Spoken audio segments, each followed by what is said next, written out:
I was smiling for the 100th photo in a row, frozen in place like some life-sized Barbie from a Target ad, when I heard the sound that would change everything, a champagne glass clinking behind me, delicate and decisive like a blade being unsheathed.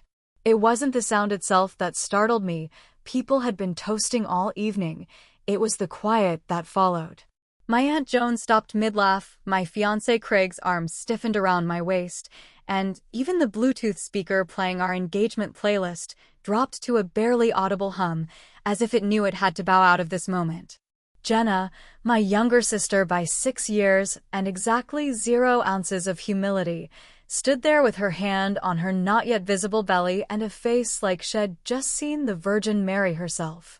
"We have an announcement," she said, all breathless and glowing, her boyfriend Derek at her side, grinning like he'd won something big at the county fair. I didn't know what the announcement was yet, but my gut twisted anyway. I watched her glance at my mom. Their eyes met in a flash of something I couldn't quite read, but would later pick apart like forensic evidence. Jenna raised her glass and smiled, that too perfect, practiced smile of someone who wants you to think they're caught off guard by their own joy. "We're pregnant," she said. No drumroll.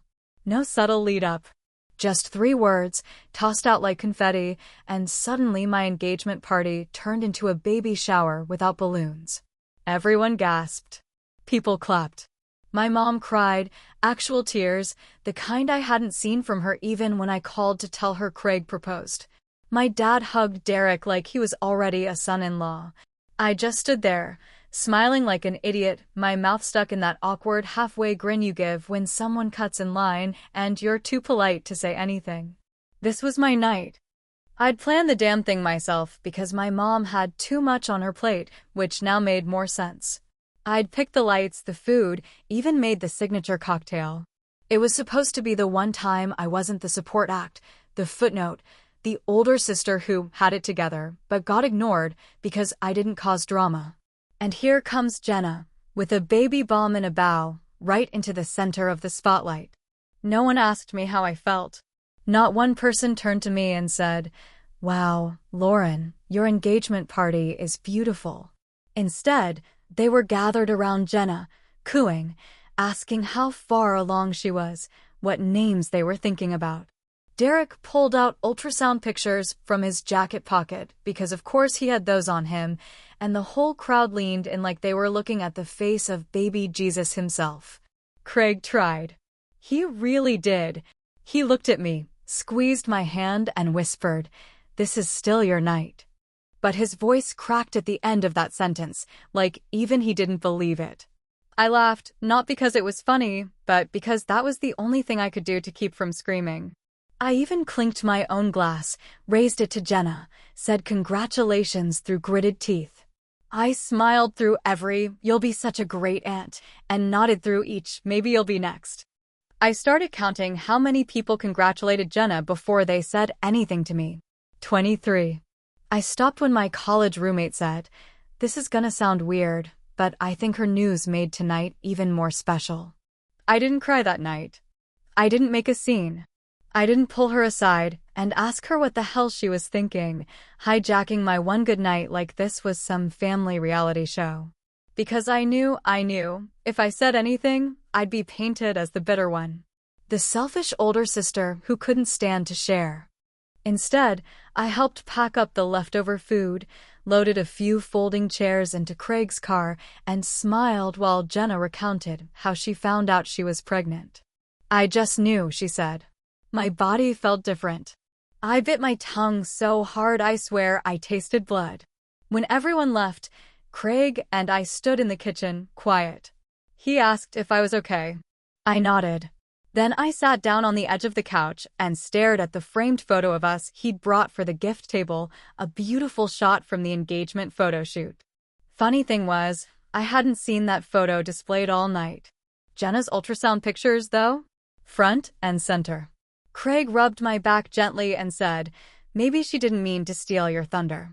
And I said the only thing I could without screaming, "No, she didn't mean to." But she did. That night, I didn't sleep. I lay awake going over every minute, replaying the clink of that glass, the swell of cheers, the way her hands cradled her barely there bump like it was the Hope Diamond. And somewhere around 4 a.m., I decided something very quietly to myself. I wouldn't yell. I wouldn't fight. I wouldn't even mention it again. But I'd remember. And when it was her turn to shine, when she thought the world revolved around her moment, I'd be there. I wouldn't steal it. No. I'd just rearrange it. Ever so slightly. Because sometimes the best revenge doesn't come in a scream. It comes in a whisper. In a smile. In silence. And maybe, just maybe, in planning a wedding she'd never forget. Whether she was invited or not. The morning after my engagement party felt like waking up after a night of drinking someone else's leftover wine, sour, confusing, and filled with regret that wasn't entirely mine to carry. The house still smelled like citronella candles and cold bruschetta, and Craig was already up, quietly making coffee with that cautious gentleness he uses when he knows I'm about one passive-aggressive comment away from an emotional blackout. My phone buzzed on the counter, and I didn't even have to check it to know who it was. Jenna. Of course. She always texts early, like guilt wakes her up before the rest of us. I didn't open the message right away because I knew exactly how it would read. Something thin, carefully worded, just enough fake remorse to technically qualify as an apology, but not enough to acknowledge that she bulldozed my entire night and rebuilt it in the shape of her uterus. When I finally read it, I wasn't disappointed because my expectations were already on the floor. Hey, sorry if last night upset you. I was just really emotional and in the moment. Hope you understand. No punctuation at the end, just floating there like a half-assed shrug. It took me a full 5 minutes to decide whether I should respond at all, and I only replied because silence would have sparked a nuclear-level family drama. So I typed, "Congrats again." It's a lot to process. Which, if you know me, is code for go to hell. I showed the message to Craig, who read it and said, "She probably didn't realize how big your night was for you." I looked at him like he'd just suggested I serve hot dogs at the wedding. Craig, it was an engagement party. For me. About our life together. The title of the event literally had my name in it. He nodded and mumbled something about giving her the benefit of the doubt, but I could tell he was already doing mental gymnastics to stay neutral. Craig comes from a family where people talk once a week and never raise their voices above the volume of a sitcom laugh track. My family, meanwhile, treats emotional trauma like a group hobby. We share it, pass it around, and pretend it's normal until it explodes. Around noon, my mom called. I answered because I knew if I didn't, she'd show up on my porch with a pie and a guilt trip. She didn't waste any time. "Honey, can we just let last night go? Jenna didn't mean to take anything away from you." She was just caught up in the excitement. I stood in the middle of my kitchen, staring at the dish towel I'd used to wipe up someone's spilled white wine the night before, and imagined flinging it straight into the trash. "Mom," I said. She brought ultrasound photos. "That doesn't scream spontaneous joy. That screams I've been planning this since Tuesday." My mom sighed, the way she does when she's about to pretend she's being wise instead of completely dismissive. "Sweetheart, a baby is a blessing. It's not a competition." And there it was. The golden phrase. The family slogan, practically embroidered on throw pillows in our childhood home. Not everything is a competition. Except in our family, it always was. My achievements were respected, sure, but Jenna's chaos was celebrated. I got a polite "well done" for a college scholarship. She got a pizza party for quitting her retail job to find herself. I paid my rent. She got help with hers because it's hard out there. That afternoon, I sat down with Craig to go through the photos from the party. I was hoping to at least pull together a few sweet moments for social media, just enough to stake my claim back on the night. But the more I clicked, the more my stomach turned. Jenna was in nearly every shot. Either photobombing with that damn radiant glow or dead center, hand on her stomach, like she'd swallowed a light bulb. At one point I counted out of over 50 pictures, I was in just 6 of them. That's like 10%, maybe less. Craig noticed me squinting at the screen and tried to help. Let's just pick the ones where we look happiest, he said, and that phrase stuck in my brain like gum under a diner table. Where we look happiest. Not where we were happy. Because I hadn't been. Not really. I had been holding on by a thread of Midwestern manners and champagne bubbles, smiling like a pageant queen at a funeral. I didn't post the photos. I couldn't. It felt like lying. Instead, I put my phone down, pulled out the wedding planning notebook I'd been avoiding all week, and flipped to the calendar section.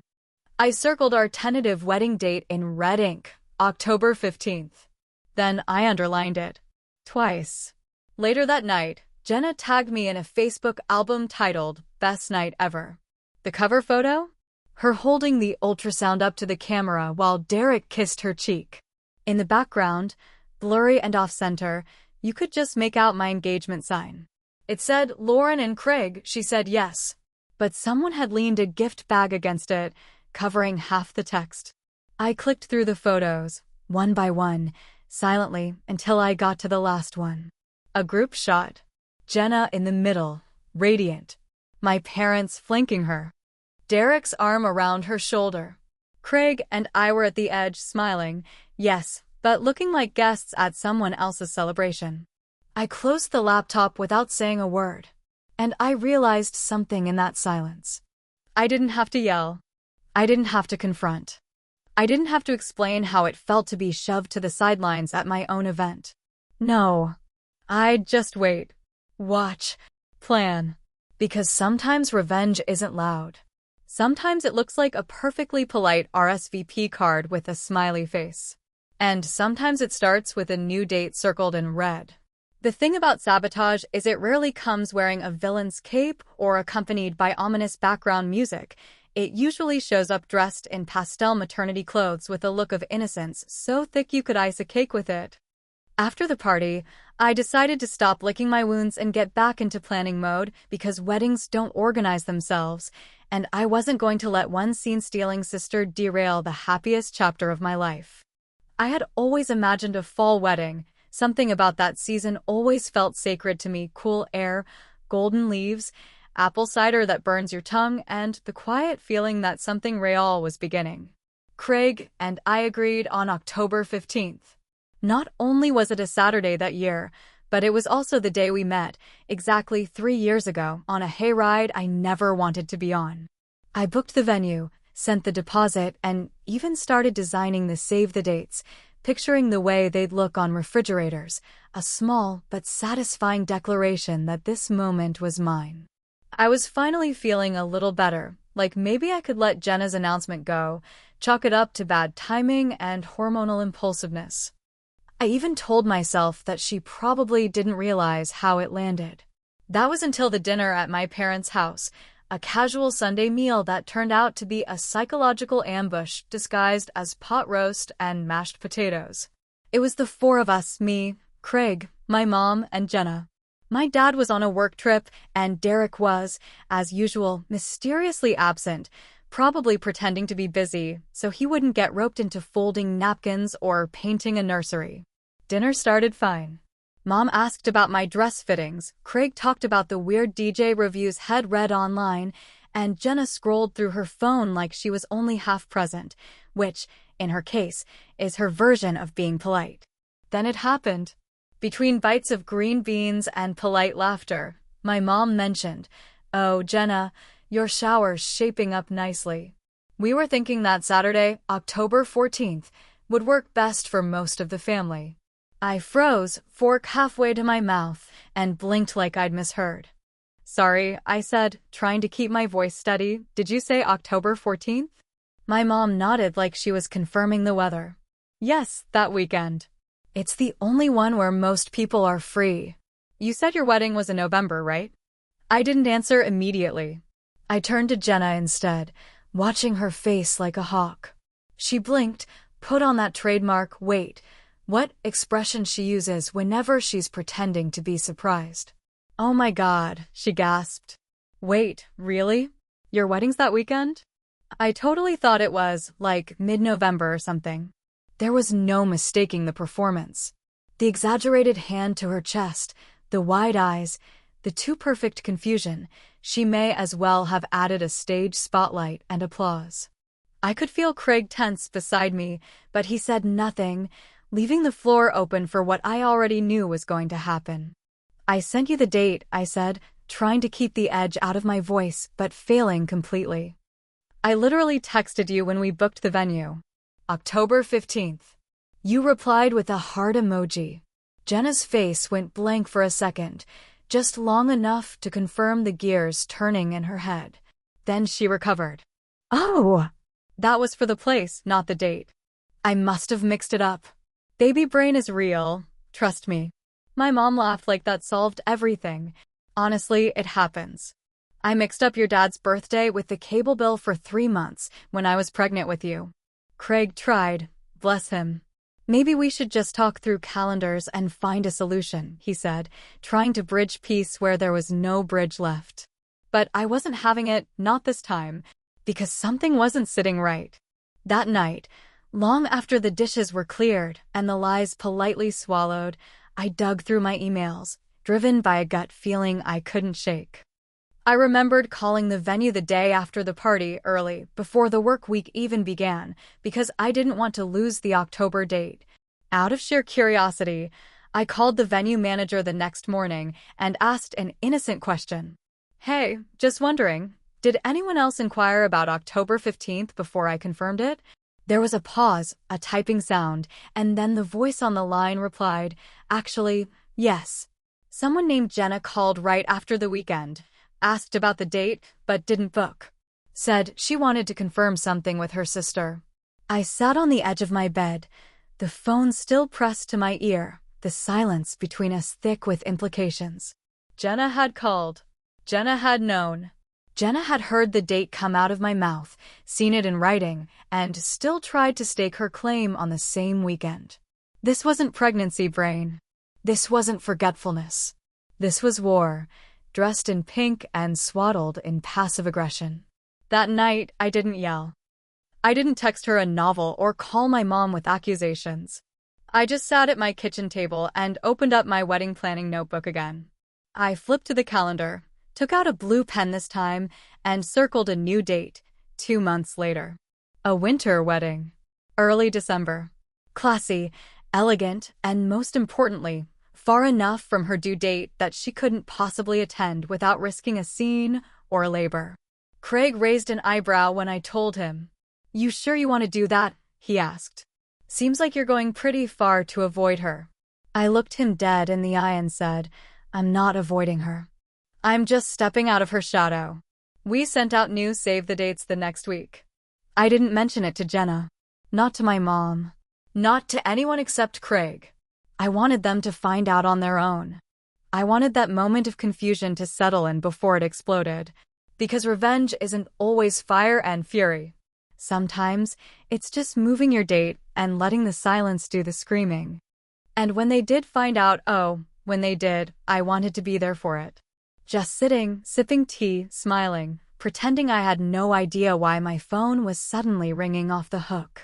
The save the dates went out on a frosty Thursday morning, sealed with burgundy wax and printed on cream cardstock thick enough to double as a weapon if thrown hard enough. I had chosen them deliberately. Everything about this wedding was deliberate now, down to the texture of the envelopes and the subtle embossing that read Lauren and Craig, December 9th. It was a winter wedding with all the trimmings, velvet, candlelight, deep reds and dark greens, and just enough time after Jenna's due date that she wouldn't be able to squeeze into a bridesmaid dress, or travel without her OB/GYN writing a small novel of disapproval. That was not an accident. I wasn't mean. I was precise. We'd held the date close to the chest for a reason. Only our closest friends and Craig's side knew it before the cards went out. I wanted the news to land like a soft bomb, no warning, no time to regroup. And I didn't have to wait long. The first text came just before lunch the next day. From Mom, of course. "Honey, December? Isn't that a little late for a wedding? The roads might be icy." That was the excuse she opened with. Not "Jenna will have a newborn." Not "you didn't talk to us about this."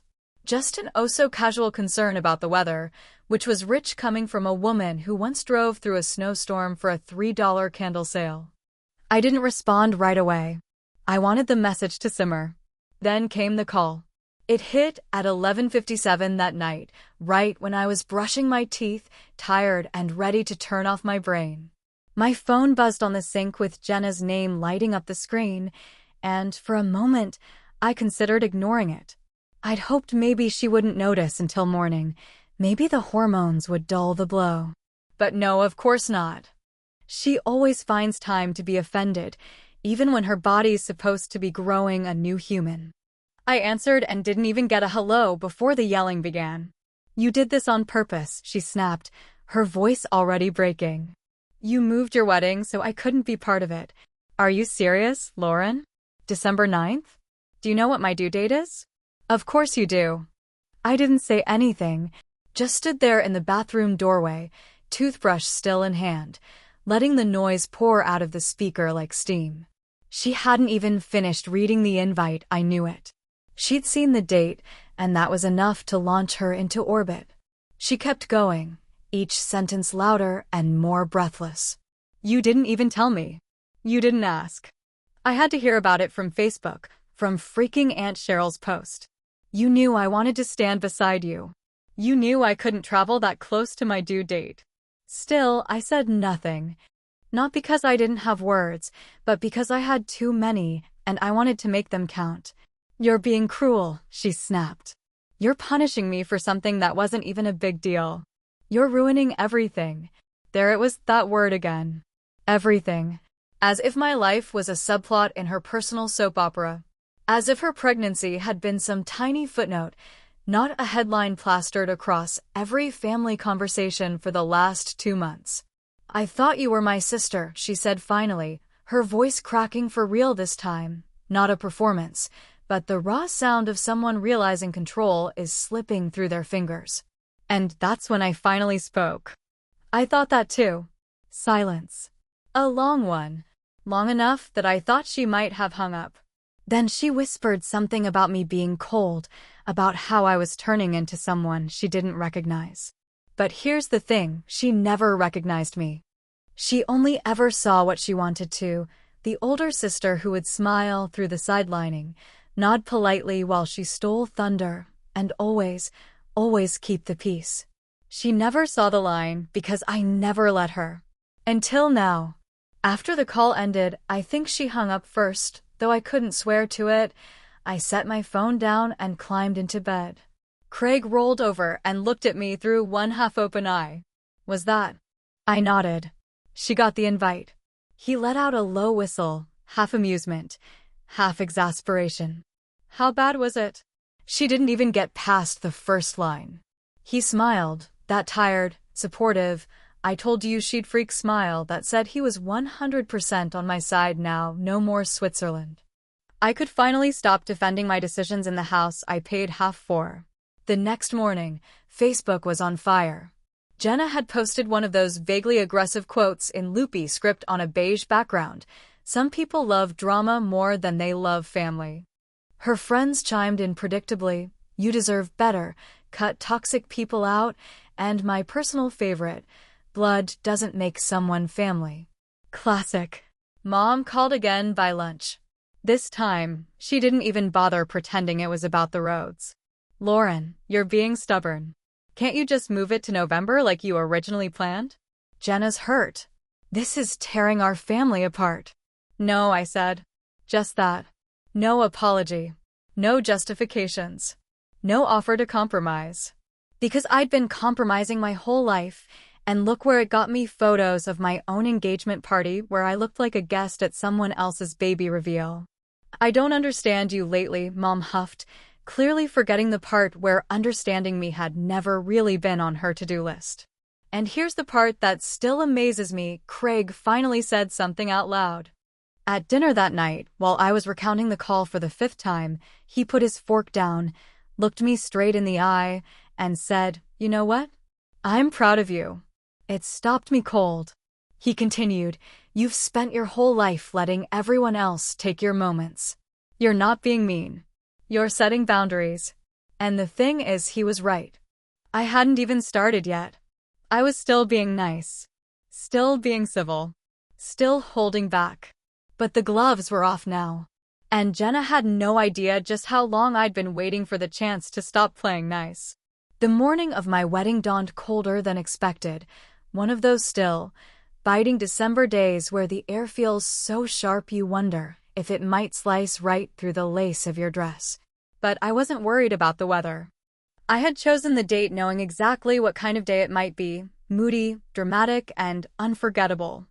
I stood by the window of the bridal suite, watching Frost's spiderweb across the glass while someone in the background, maybe my cousin Rachel, asked where to place the guest book. There was a strange stillness in the room, not exactly nervous energy, but more like the silence before a long exhale. No one had heard from Jenna. Not a call. Not a text. Not even a thinking of you post. Mom had been pacing for over an hour, her phone clenched in her hand like it might deliver a miracle if she stared hard enough. She hadn't said much, just sighed every 10 minutes and murmured something about timing, about how sometimes these things just happen, but I knew her well enough to read the lines between her words. Jenna wasn't coming. And the absence wasn't an accident, wasn't a last-minute emergency or traffic mishap. It was deliberate, and it was deafening. I knew it when I slipped into my dress and caught my mom watching me, not with pride, but with a mixture of worry and silent calculation.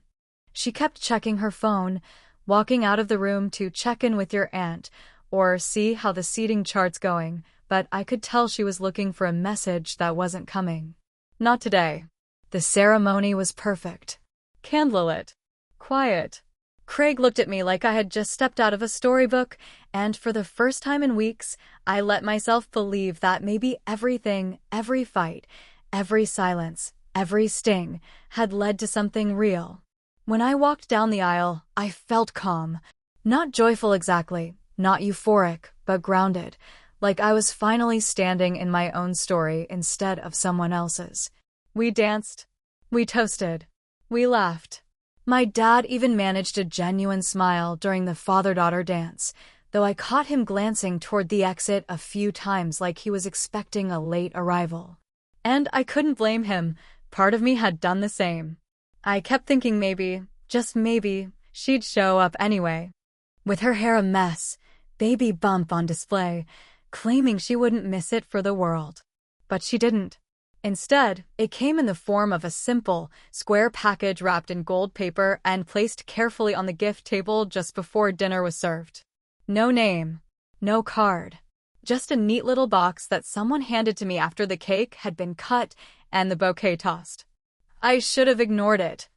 I should have saved it for later like the others, but something about the weight of it, too light, too deliberate, made me stop right there on the edge of the dance floor and peel the paper back with one careful finger. Inside was a photo.